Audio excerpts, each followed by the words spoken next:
Hello বন্ধুরা, কেমন আছো সবাই? আশা করি সবাই ভালো আছো। আজকে চলে এলাম আরও একটি নতুন ভিডিও নিয়ে। তো এই সিজনে আবার ধান কাটা আমাদের শেষ হয়ে গেছে। আজকে গাড়িটা একটু সার্ভিসিং করতে নিয়ে এসেছি। নিয়ে এলাম পাতির একটু কাজ করাতে। পাতিগুলো একটু বেঁকে গিয়েছিলো, ইউভোল্টগুলো নাটগুলো একটু ঢিলা হয়ে গিয়েছিলো, টাইট করার জন্য নিয়ে এসেছি। আর একটু টুকটাক কাজের জন্য নিয়ে এসেছিলাম। এখানে এসেই দেখছি এই গিয়ার অয়েল আর ডিফারেন্সিয়াল অয়েল একদম খালি হয়ে গিয়েছে, শুকিয়ে গিয়েছে। মিস্ত্রিকে বললাম চেক করে দেখতে, চেক করলো, দিয়ে বলছে যে আর একটু চললেই গিয়ার বক্স একদম সিজ হয়ে যেত। একটুকু অয়েল নাই, গিয়ার অয়েল আর এই ডিফারেন্সিয়াল অয়েল এটা দিয়ে চেক করলো, এখানে একদম শুকিয়ে গিয়েছে। আর এই তো গিয়ার অয়েল, এখানে হাইড্রোলিক অয়েল যেটা আর কি, এখান দিয়ে চেক করলো। মাহিন্দ্রা 575 টেক প্লাস যুব 4 হুইল।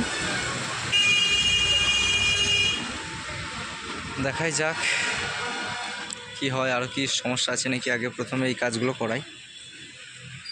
তাতে কিছুদিন ধরে গিয়ারটার একটু সমস্যা করছিল, বুঝতে পারছিলাম না যে কেন হচ্ছিল। ট্রাক্টরের কাজের সম্বন্ধে সেরকম জ্ঞান নাই। এবার এলাম মিস্ত্রির কাছে, দেখি আর কি বলে সমস্যা। ঠিক আছে বন্ধুরা, এই দেখো, এটা এই কোম্পানি। টোটাল আমার দাম পড়েছে দুটো নিয়ে ওই 5,550 টাকা। এটা নিয়েছি পাড়ুই বাজারে, এই বাদশা অটোমোবাইল। বাদশা ভাইয়ের খুব ভালো ব্যবহার। তোমরা যদি কেউ পাড়ুই আসো তো এখান থেকে ট্রাক্টরের সমস্ত পার্টস পেয়ে যাবে। ট্রাক্টর, হারভেস্টার সমস্ত কিছুর এখানে পার্টস পেয়ে যাবে এই দোকানটা।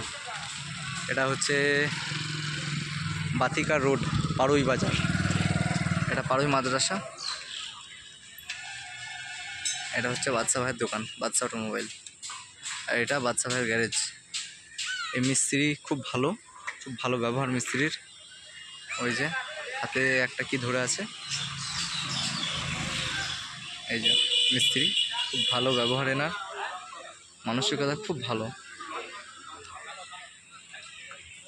ঠিক আছে, আজকের জন্য এইটুকুই। পরবর্তী ভিডিওতে আবার দেখা হচ্ছে বন্ধুরা। ভালো থেকো, সুস্থ থেকো।